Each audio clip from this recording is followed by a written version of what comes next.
New Thought Media Network.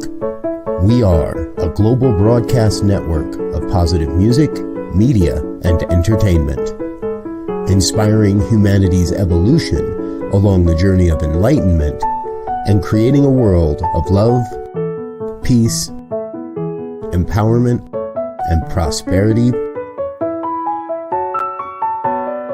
for all. New Thought Media Network. Positively inspiring.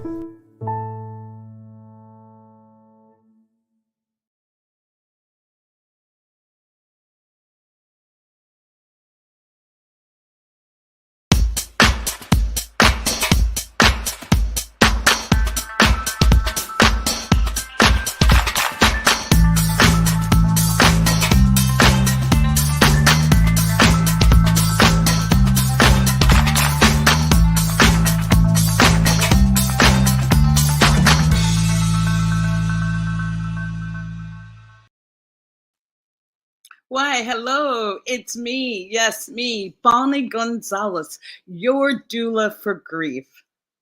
Here with you on another Monday, doing what we do every Monday. Share our experiences around grief. And you know why we're doing that, right? So that we demystify grief, that we take the energy off of it, the heaviness. It's like getting the elephant out of the room. Not only getting the elephant out of the room, it's addressing the shadow in the room, shining the light on it, to see that grief is just another human experience. And remembering too that grief is caused by loss. And it's not just death. It is any loss of anything that you've held dear, hopes, dreams. Of course, loved ones that do transition, but also loss of a job, a career, anything that takes your life out of what was normal for you, and you can't go back to that. That is loss, in turn, which shifts us into grief. And grief is just any emotion, not any emotion, but normally grief is associated with those sense of sadness, sometimes loneliness, just deep, deep disappointment. Even sometimes there's some joy or around something that normally puts one in grief. Sometimes there's a relief that, oh, thank God it's over, But just knowing that whatever emotions we feel connected with a loss, that can put us into grief. And so I just want to say I am a grief coach, a registered nurse, a religious science practitioner, and a licensed soul collage facilitator. And I felt like today I should just share something personal also, that I am a mother of 4. I have a wonderful, loving husband. I have fantastic, terrific friends. And just life is very good for me. So just want to share that with you to make your doula for grief a little bit more human. So back to our topic of grief. And what I want to say also around grief is that grief has a magical superpower.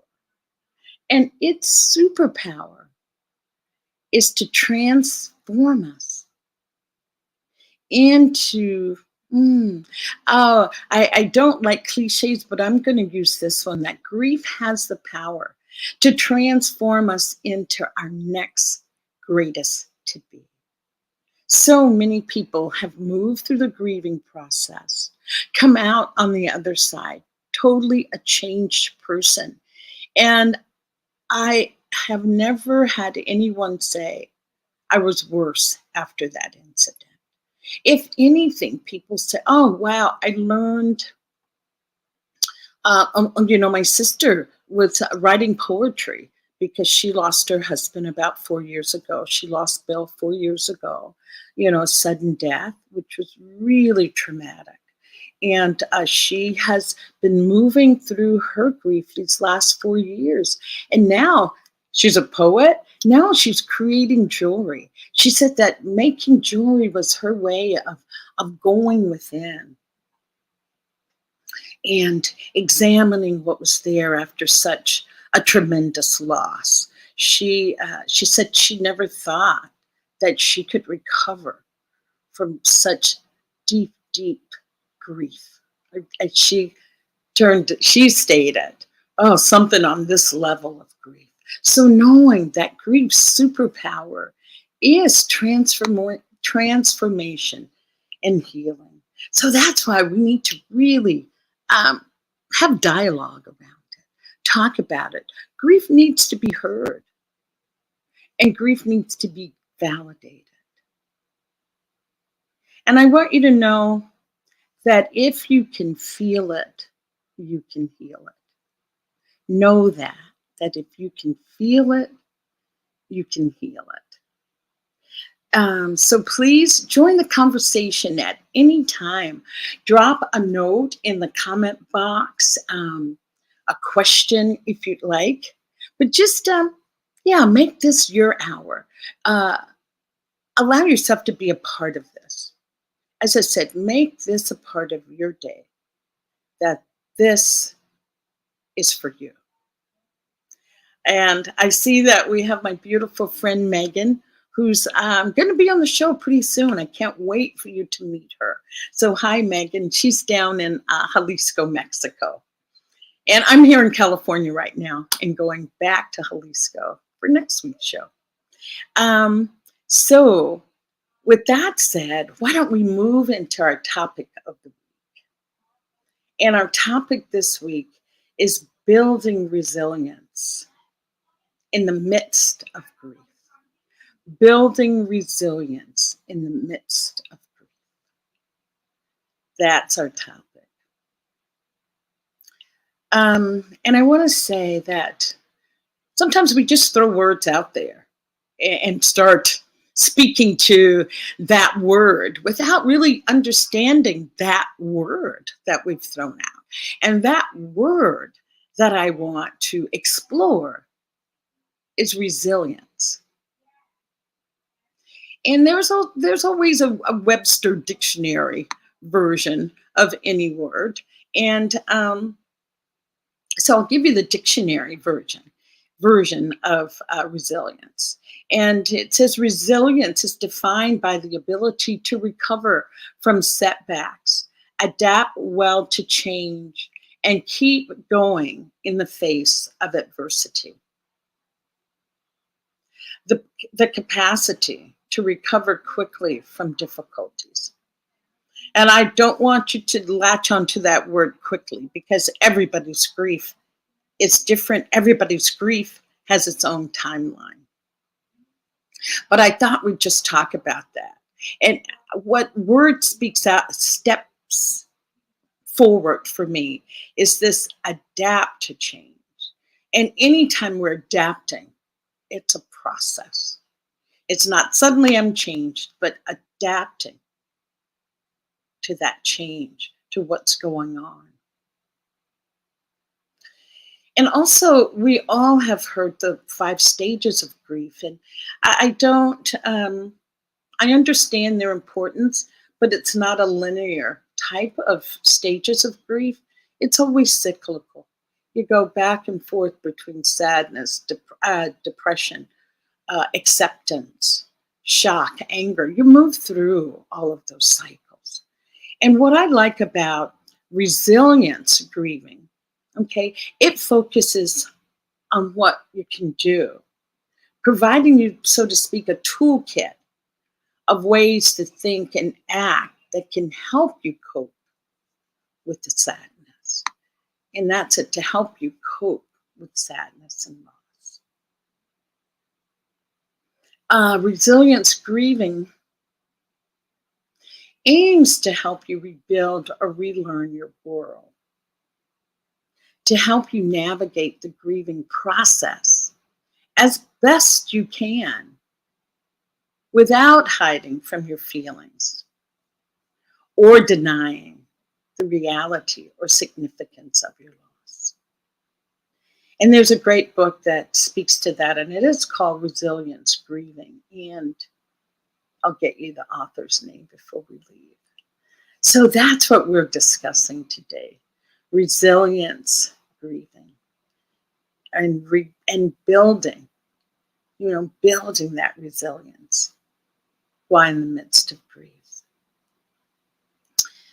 Another book that I really read that really resonated and spoke to me was Option B by Sheryl Sandberg. Sheryl Sandberg, she was the CEO of Google at one point, and her husband, a young man, died suddenly on the treadmill. And so, like all of us when we're in grief, our work to do is our work to do. And she was doing her work with a psychologist by the name of Martin Seligman. And Martin Seligman says there's 3 P's that can stunt our grief recovery,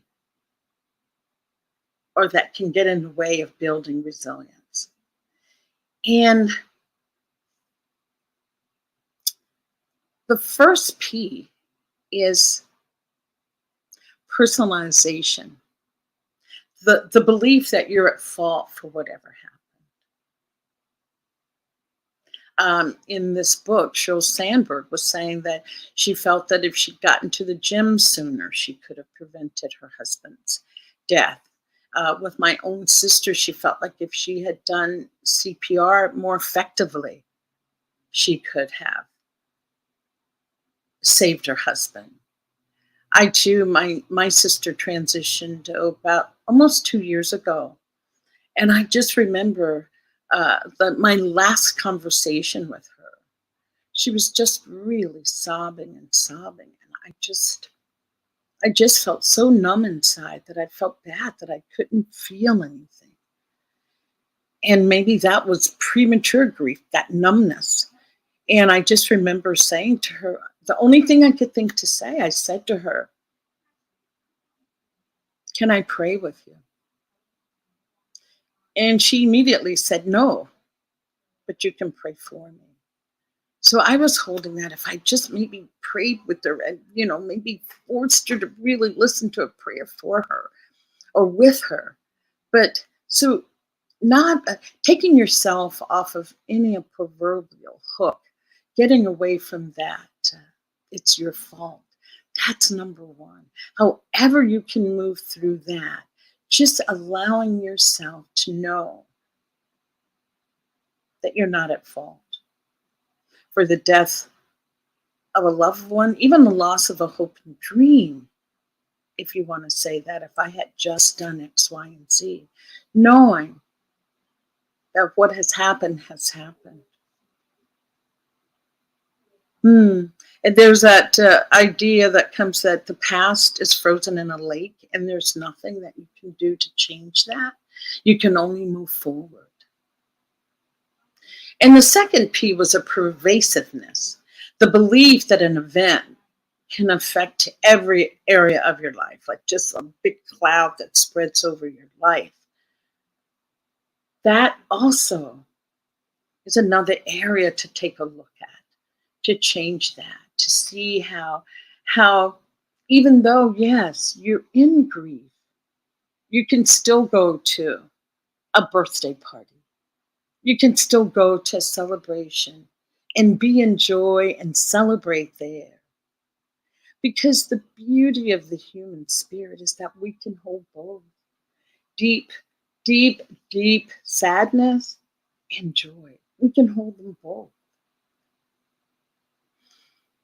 And the last P is that sense of permanence, that this will never go away. This will never end. That you'll always feel the same deep, dark, resounding depression. But that's not true. That's not true. Slowly, slowly, that too will start to dissipate, but it does. It does need your attention. It does need your attention. As I said, if you can feel it, you can heal it. But knowing that yes, you can move through that. That yes, this pain will lessen over time. Time and attention, remember that. So those are the 3 P's of what can stunt your building this resiliency that I'm talking about. As I said, taking it personal that it's your fault is one. Pervasiveness that it clouds your entire life. And then the last is permanent, and knowing that those are not truths. Those are areas to look at. And I thank Martin Siegelman for bringing those up. It gives us some areas to really look at. And before we go any further with bringing in some of the other emotions that can help guide us to building resilience, I'm going to take a break. And then when we come back, I have a very, very special guest that will share his experience of navigating the waters of building resilience to move through grief. So hang tight, and we'll be back.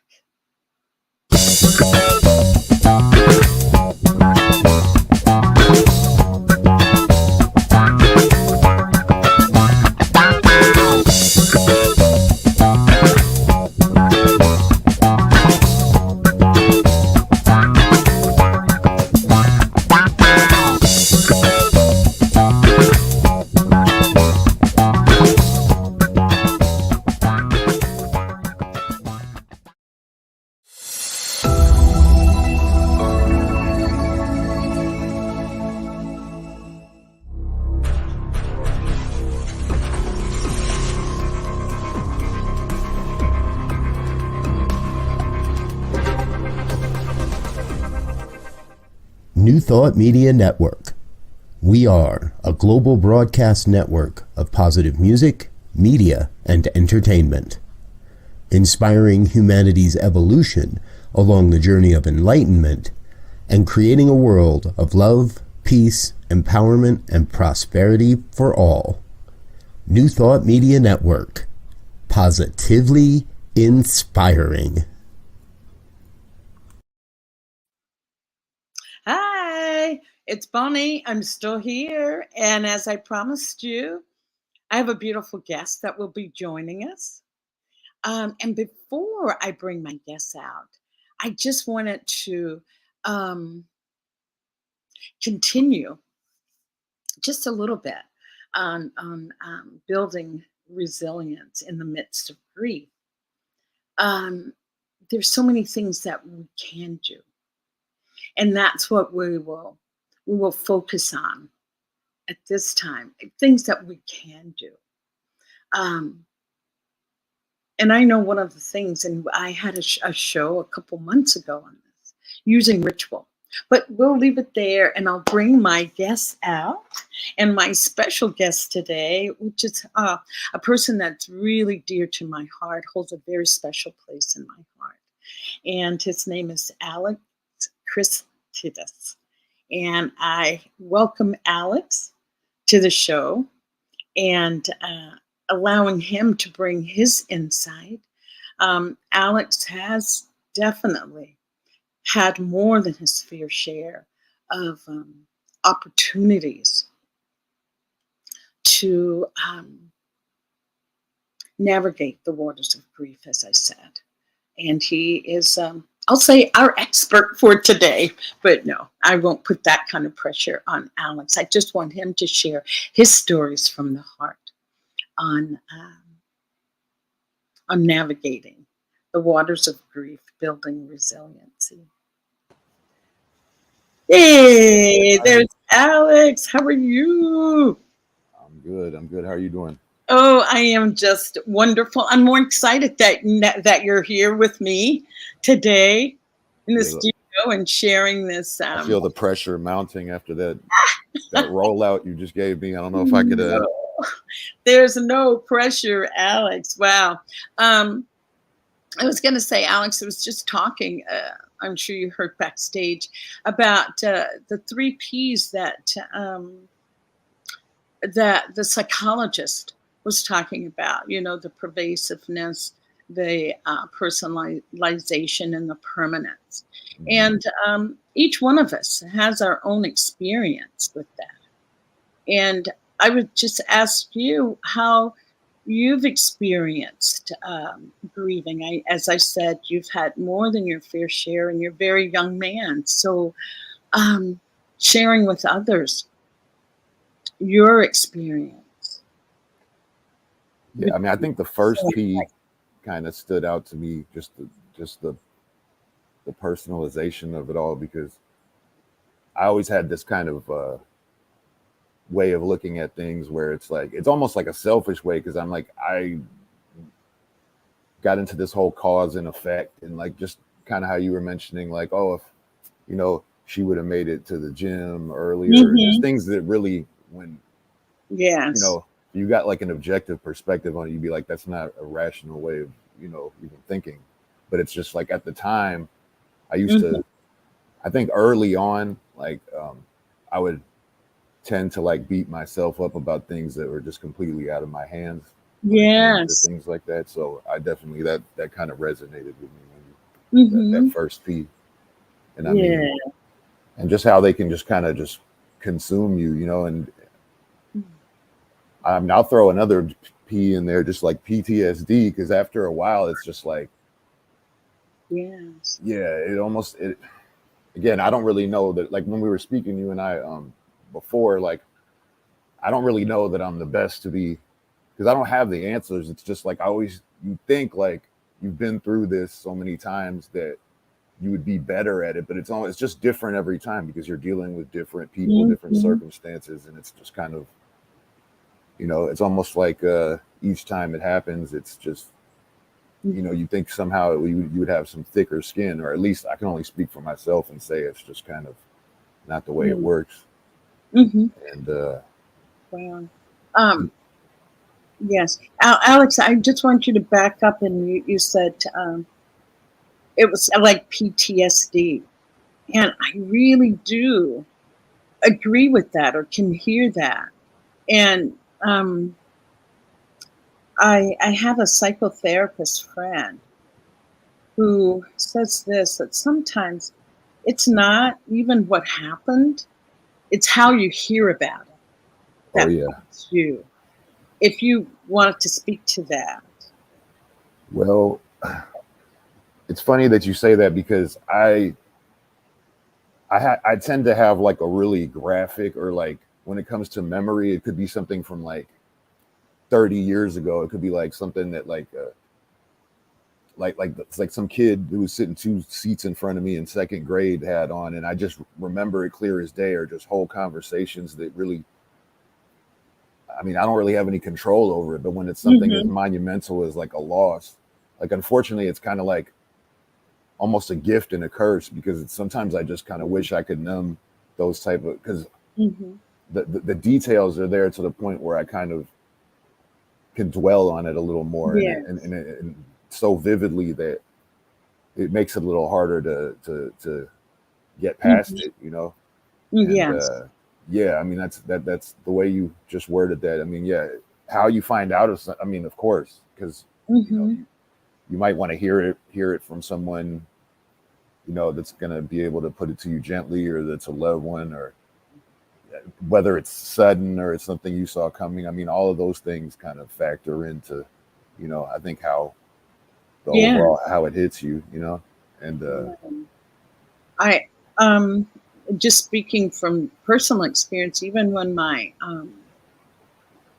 um, even when I knew that someone was going to die, and you hear it, it's so like jarring to the system. Like, yeah, wow, Okay. Yes, yes, yes. And anyway, moving.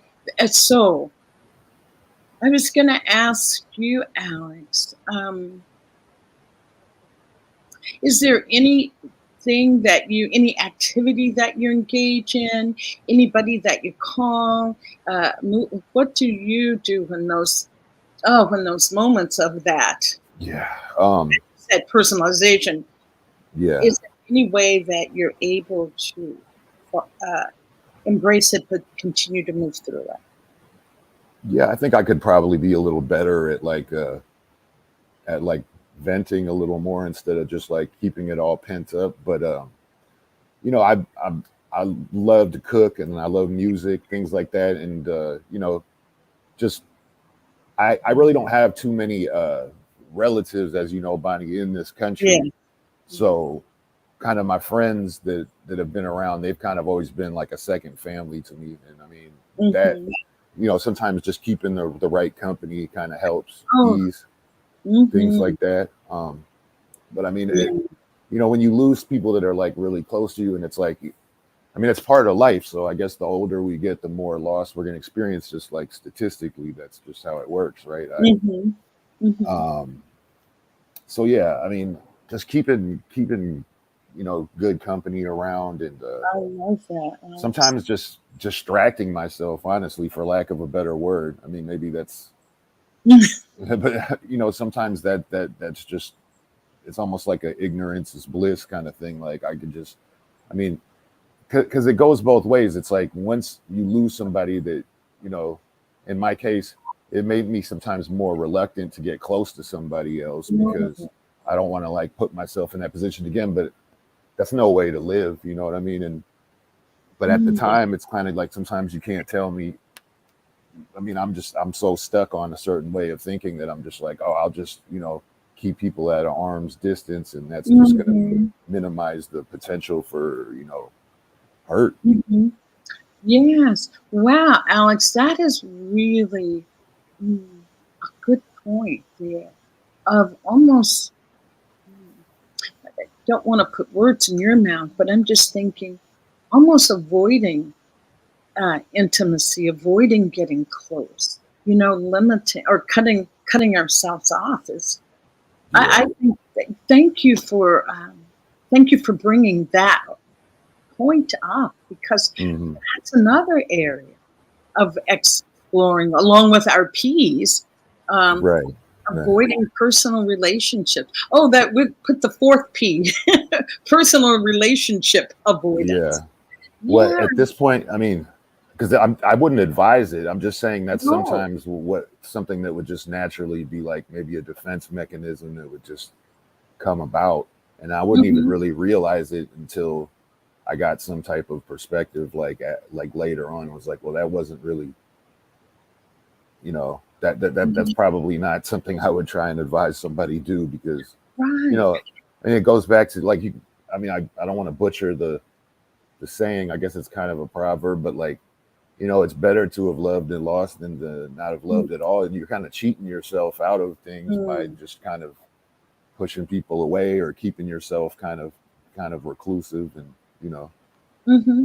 But I think And things like come with time. I mean, you know, there's been, you know, I lost my older brother when I was 18. He was quite a few years older than me. We weren't really that close. He was actually, to be perfectly honest, kind of like an abusive dude. Like when I was like a kid, you know what I mean? So mhm. I wasn't a big fan of his, but at the same time, like to see what it did to my parents, you know, that's what really hurt me the most. So Mhm.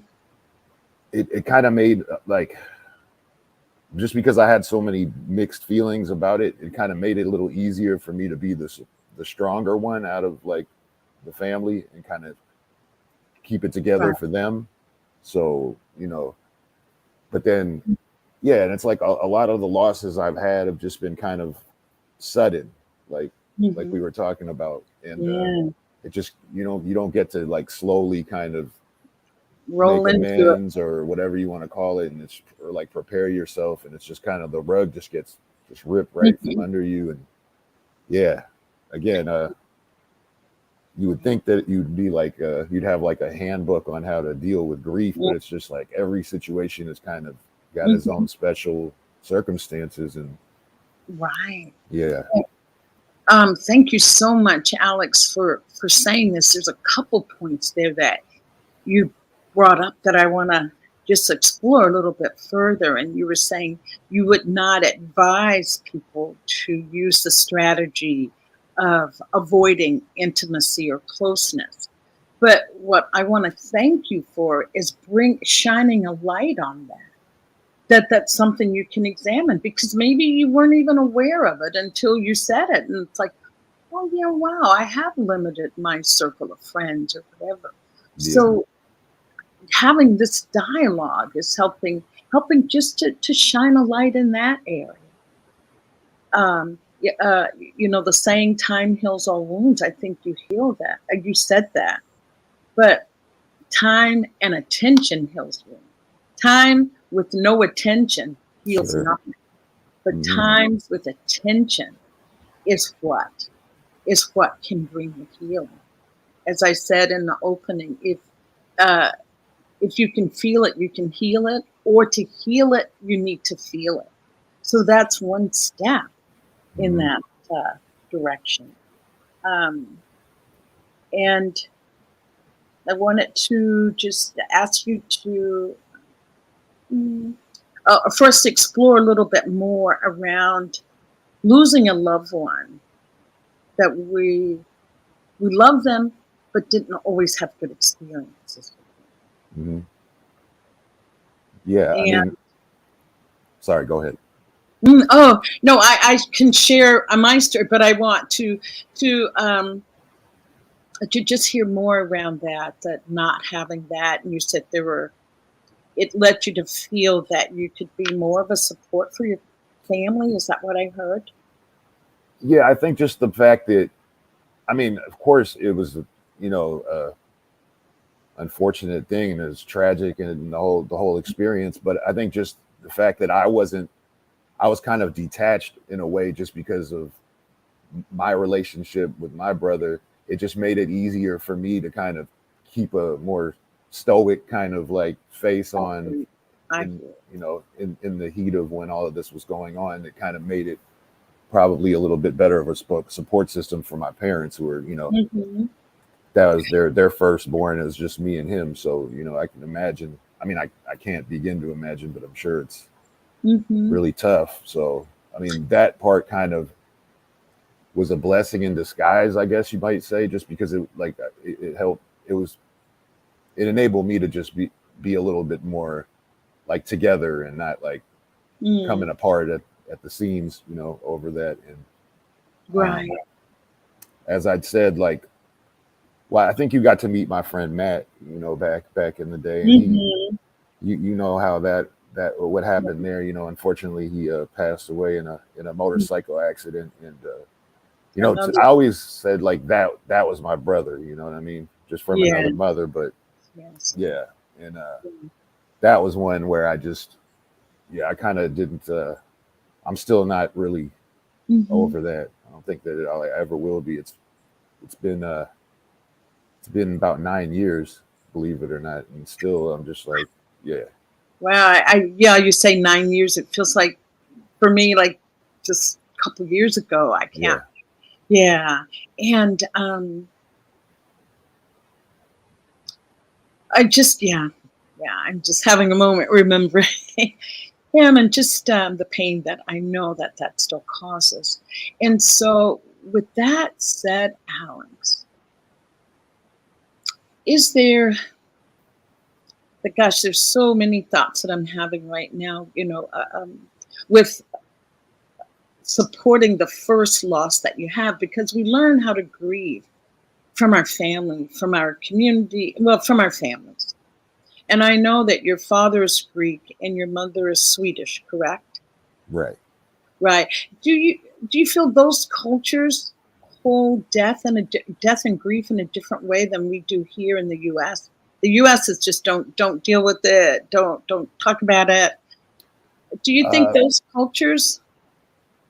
I think I mean, it's weird, because when you get like America is just such a, especially like I can speak for, growing up in Los Angeles and then being in the Bay Area, there's such a more diversity. So my idea of America might be completely different from somebody who's Right, like in the right. Midwest or somewhere else. So, I mean, you get this kind of like, I mean, melting pot, for lack of a better word, of just culture. So you can kind of see a little bit of that in, but then, like for instance, when Matt had passed away, his neighbor Juan, they did the whole rosary thing where they were like, it was like 7 days. So they really go like, they really like, what's the What word was I'm looking Matt? for here? Yeah, what was Matt's ethnic background? I don't remember. He's Matt, Just his folks were from New Mexico originally. And then we grew up in LA together. Mm-hmm. But his neighbors just happened to be really close, like that block that he lived on, like everybody was tight. So when when that unfortunate thing happened, they had like, I'm kind of more mentioned it just to show you that side of it, where they just had like, every day was like a separate funeral, almost like a wake, like every day for like 7 days. And I'm like, part of me was like, okay, this is exhausting now. Like, you know what I mean? Well, grieving is exhausting, Alex. Grieving is exhausting.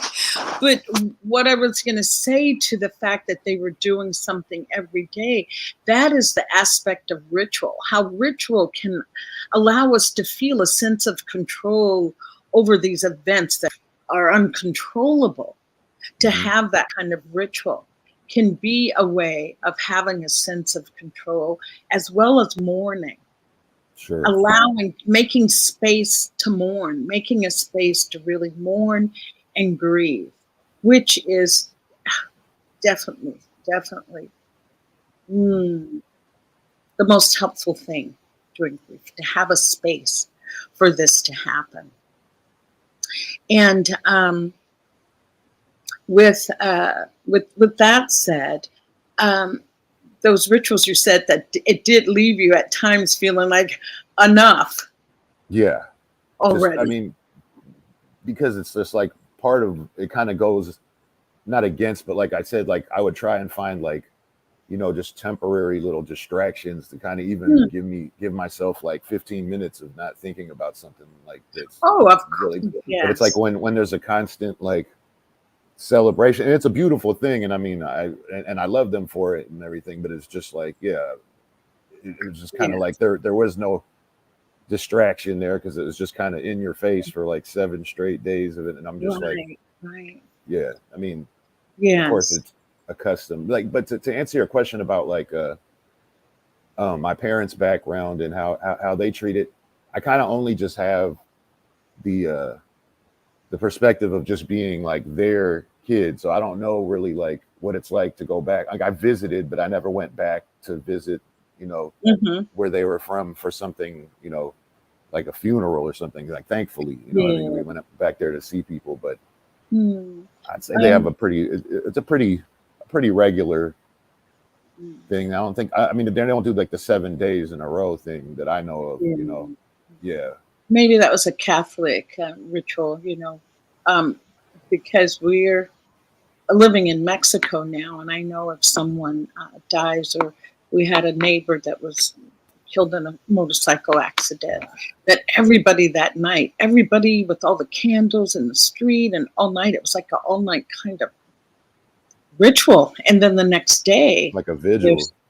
Yes, and a visual remembering. It was absolutely beautiful. And then the next day is the funeral, the burial. That's it. It's like, wow, that's a different culture, and just gave me a different look at the mourning process. But there was a lot of time together. There was a lot of togetherness time afterwards as well. And how do you feel about that aspect of, you said earlier on, keeping good company? Do you feel, in your experience, that you find being with other people during that time is helpful? Oh yeah, I think so. And I think like I would also try to make it a point to not be so caught up in whatever I was going through almost selfishly to where I might be bad company around other people, because we were kind of feeding off each other's energy. And so, yeah, definitely going back to just keeping, you know, loved ones or whoever kind of puts you at ease or something. I mean, that could never be a bad thing in my book. Again, I probably have more don'ts than do's that I'm like saying out here, like, don't do this. This is not like a master class in grief coming from me. But no, but yeah, definitely keeping good company is, I mean, it had been effective for me, because again, you know, you want to be around people that kind of put you at ease or comfort you. I mean, I think that's almost like a human instinct, maybe to a degree, you know. And there was something else that you said that I wanted to just explore just a little bit. You said that you didn't want to lose it, or doing things to keep from losing it or for falling apart. And I just know that in our society, you know, we are socialized. Women are socialized differently from men. You know, men are told that, you know, man up or shake it off. What's your feeling around that? How men grieve versus, we'll just say how men grieve. And I don't want to get into any stereotypical anything. I just know that we're socialized different. Sure. Different. So our grief response to grief is going to be different. I mean, I think it's probably less how it's or how we're expected to be, or what we think we're expected to like conduct ourselves. I mean, like maybe be more stoic and more strong about it, and not like be like sobbing and all of that. That's just maybe that may be just the impression that we're given. But I mean, at the end of the day, I think everybody feels that, like, a certain level of pain, and you know, it's going to come out, whether it's in private or whether, you know, I would say, yeah, just searching for the right words here, but I think it's more expected for like the societal norm would be like for men to just be like, again, just more stoic and more like, you know, yeah. Like, and in your opinion and with your experience with grief, are you seeing a change from that, Alex, or still the same? That's an area that we still need to address and have dialogue around. Well, I think I was fortunate enough to, you know, I don't even want to like recount. I mean, even in these last few years of, I think they've been rough on everybody, you know. Oh, yes, the pandemic. Yes.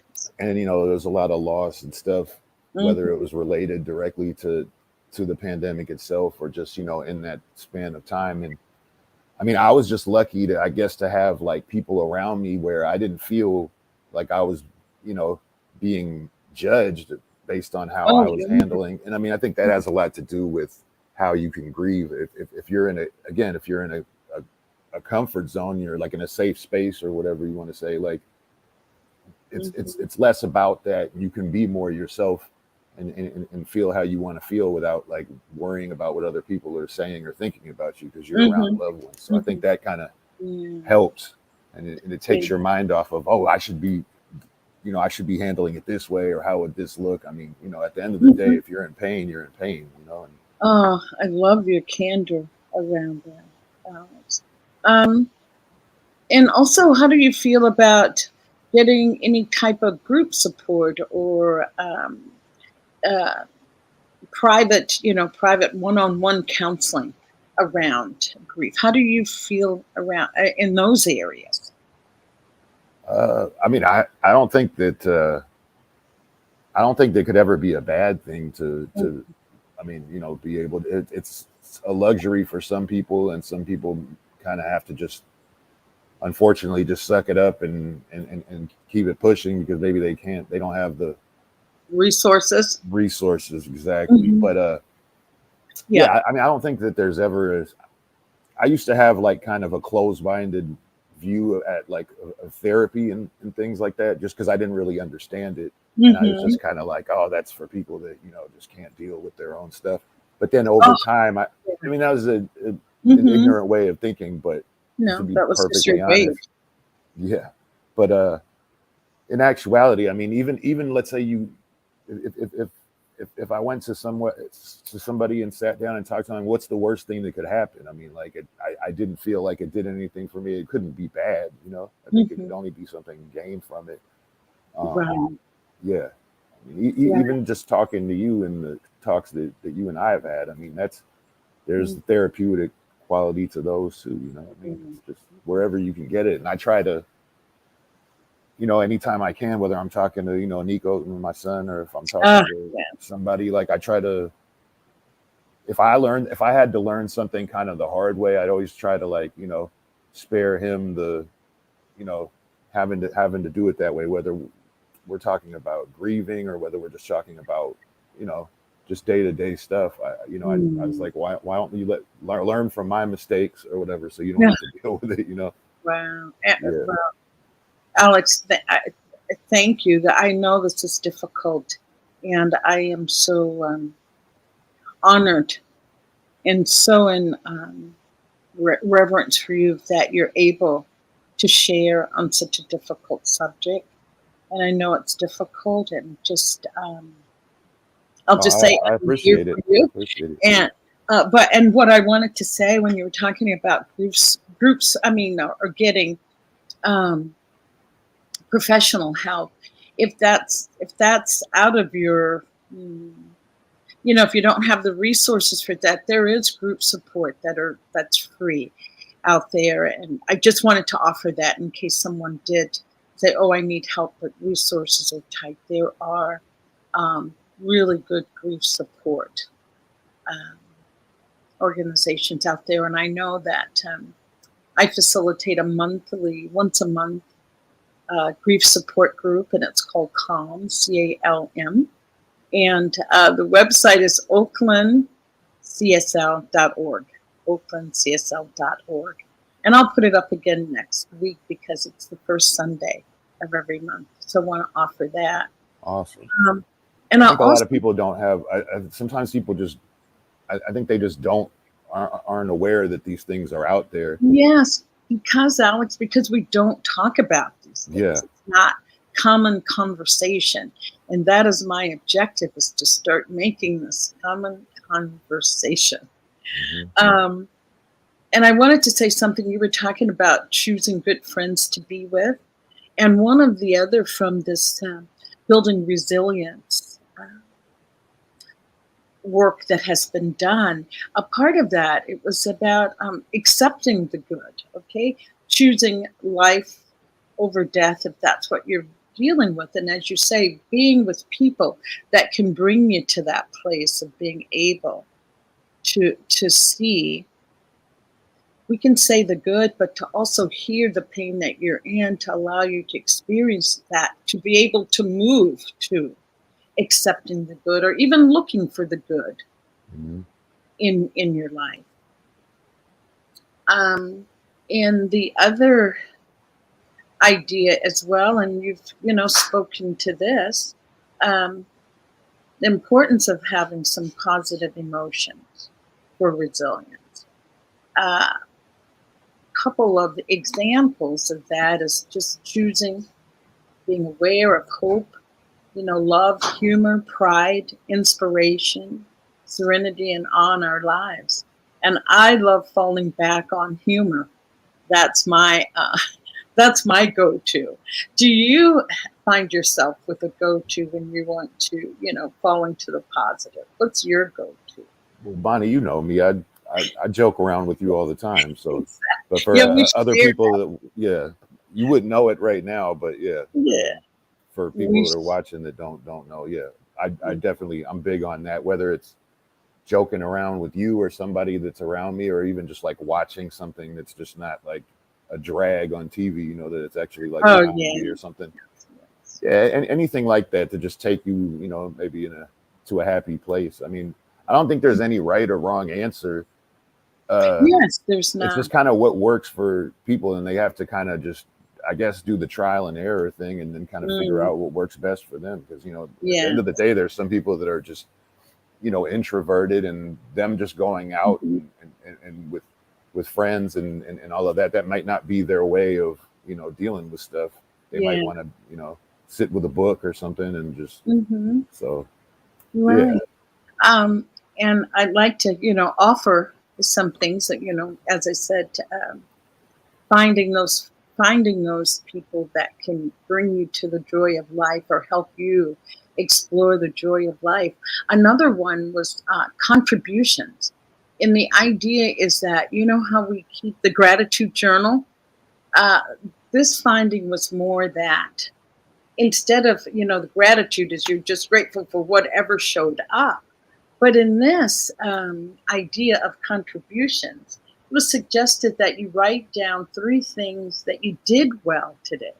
3 things that you did well, like, oh, I made the best cup of coffee this morning.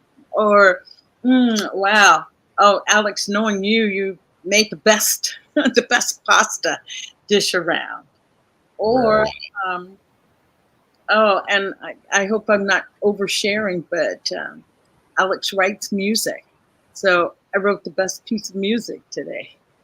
Yeah. Or I could have a real uneventful day and then I'll just have to pick 3 things and it'll be like, I took a shower, I brushed my teeth. Exactly. It get really bad. I really brushed them and they were really shining brighter. Yeah. New money. They did today, yes. But finding something, it doesn't have to be anything major, anything Sure. big. As I said, that I made the best cup of coffee this morning. For me today, I finally got my lighting better for my show, but something that brings attention back to you, something that brings attention back to the good of you. We all have good. We all have good. We just need to be reminded of it. And also, I'd like to just offer, self-compassion, being easy, being gentle with ourselves. That is a big, I don't know about you, Alex, but I can do some really heavy mental self-talk on why didn't you do this and why didn't you do that? But just really showing ourselves some compassion, that knowing that when we're moving through these kinds of emotions, that we do need to be gentle. And Alex, what you said, I love that about the grieving, about the grief being exhausting, and knowing that grieving takes up like 10% of our brain power. So you do need to rest and take care of you. Yeah. Yeah. Is there any other thing that you would like to share, Alex, with people that may be experiencing, that cumulative loss like yourself and just moving through that grief? Is there anything that you'd like to share? Well, just speaking of the last thing that you said, about kind of being gentle to yourself, or I think that's kind of what I took from what you were saying. Because Yes. I have a tendency of like, whether I realize it or not, I can like torture myself like internally, just, like I said, when I think about, oh, I could have done this, I could have done that. I think people need to just, I think it's almost universal that people need to, and I think that was the first P, right? You just can't personalize it so much, even though it's easier said than done.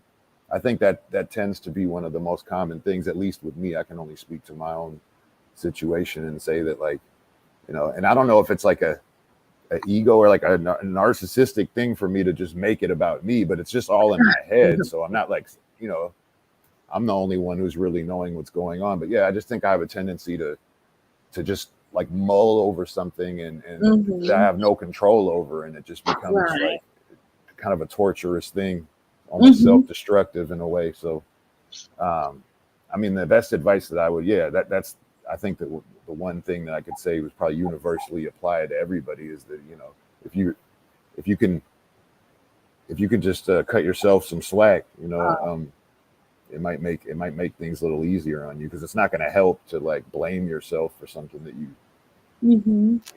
had no hand in. Right. I do appreciate that, Alex. I do appreciate that. I say that all the time. And some self-compassion.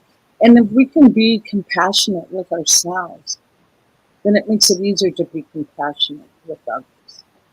So knowing that that can definitely be a healing tool. Sure. Yeah, so I just want to just, as I said, really thank you for helping to explore. Oh, just want to go back to one of those things that when we talk about finding the joy. Mhm.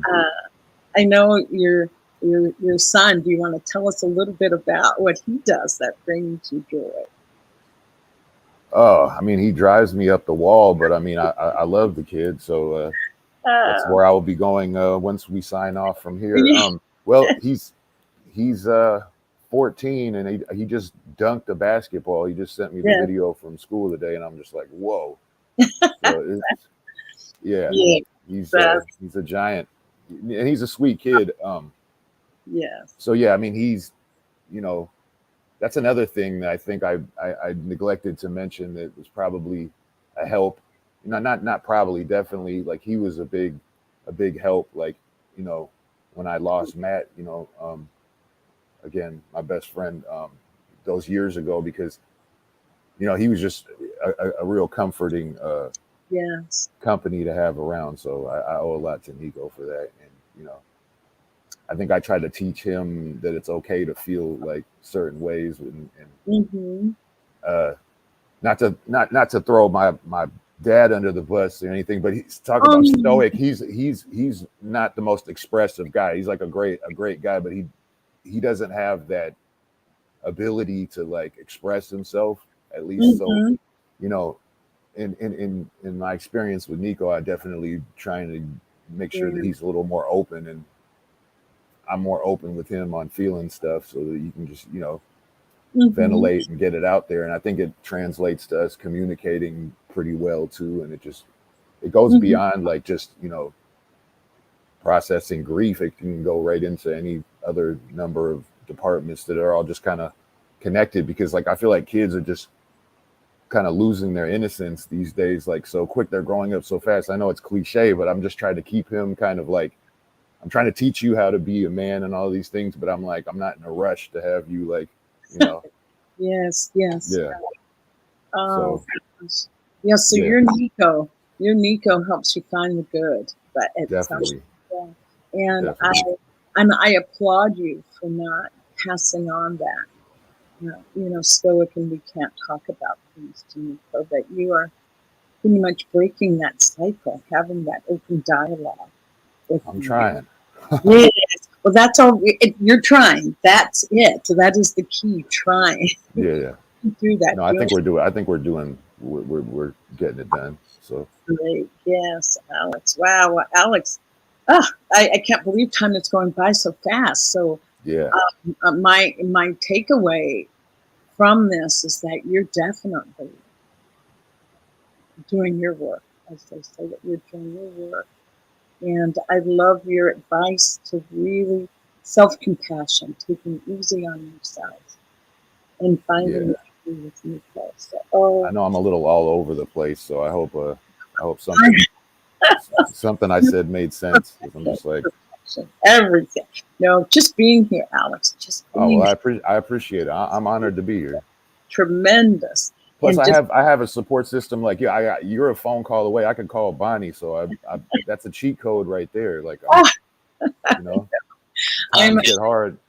I am honored your family. And that's, yeah, that's another important thing that you said first on, surrounding yourself with people that can encourage you to move forward.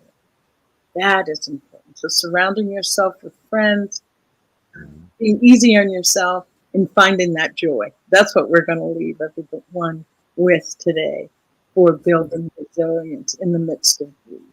So self-compassion, finding the joy, and good friends. Okay. Thank you so much, Alex. You're Thank you, my Bonnie. hero for today. So I just thank everyone for listening. And again, I'm Bonnie Gonzalez, grief coach and registered nurse, and just here for you.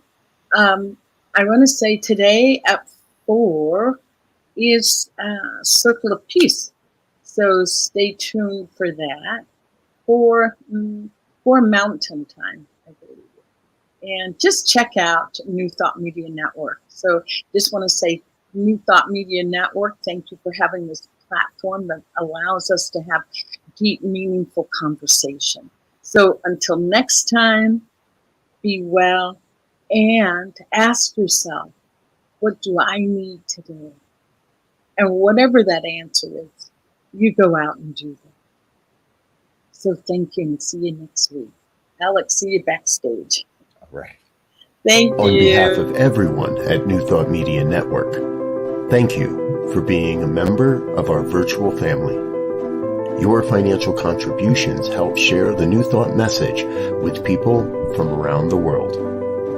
Please visit and contribute at www.ntmedia.org/donate. New Thought Media Network. Come be you. And please like, share, and subscribe. Until next time, peace and blessings.